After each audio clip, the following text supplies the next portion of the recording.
সপ্তাহের শেষ কার্যদিবসে দেশের প্রধান পুঁজিবাজার ঢাকা স্টক এক্সচেঞ্জ ডিএসই এর এই মুহূর্তের লেনদেন পরিস্থিতি জানাতে চলে যাচ্ছি ডিএসই এর ওয়েবসাইটে।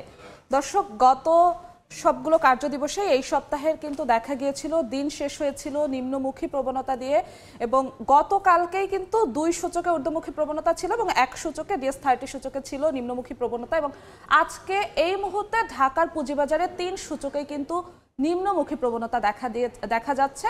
ডিএসই এক্স সূচক বা প্রধান সূচক যেটি আছে সেখানে পয়েন্ট হারিয়েছে 14.65 পয়েন্ট, এবং সরিয়া সূচকেও নিম্নমুখী প্রবণতা, পয়েন্ট হারিয়েছে 3.12 পয়েন্ট, এবং DS30 কিংবা বাছাইকৃত সূচকেও কিন্তু দেখা যাচ্ছে 6.08 পয়েন্ট হারিয়েছে, এবং এখন পর্যন্ত শেয়ার হাত বদল হয়েছে 38,379 বার, এবং টাকার অঙ্কের লেনদেনের কথা যদি বলি, এখন পর্যন্ত ঢাকার পুঁজিবাজারে লেনদেন হয়েছে 105,75 লাখ টাকা, এবং শেয়ারের দাম বৃদ্ধির থেকে আজকে দাম কমার বিষয়টি কিন্তু বেশি লক্ষ্য করা যাচ্ছে। 164টি শেয়ারের দাম কমেছে আজকে ঢাকার পুঁজিবাজার, এবং দাম বৃদ্ধি পেয়েছে 117টির, এবং গত কার্যদিবসের মতোই অপরিবর্তিত আছে 91টি শেয়ার। এবং এক্ষেত্রে যদি একটু গতকালকের বিষয়টি বলি, গতকালকে কিন্তু ডিএসই এক্স সূচক কিংবা প্রধান সূচক যেটি ছিল সেখানে কিন্তু পয়েন্ট বৃদ্ধি পেয়েছিল, মাত্র 2.60 পয়েন্ট বৃদ্ধি পেয়েছিল গতকালকে প্রধান সূচক, এবং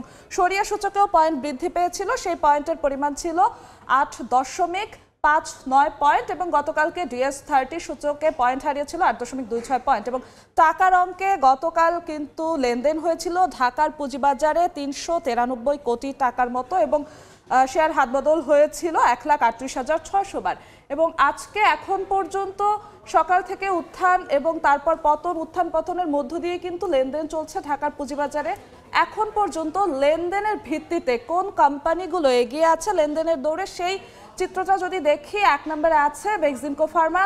বেক্সিমকো ফার্মা এখন পর্যন্ত এই মুহূর্তে একটি শেয়ারের দাম রয়েছে এই কোম্পানিটির 80 টাকা 80 পয়সা, এবং লাভেলো আছে 2 নম্বরে।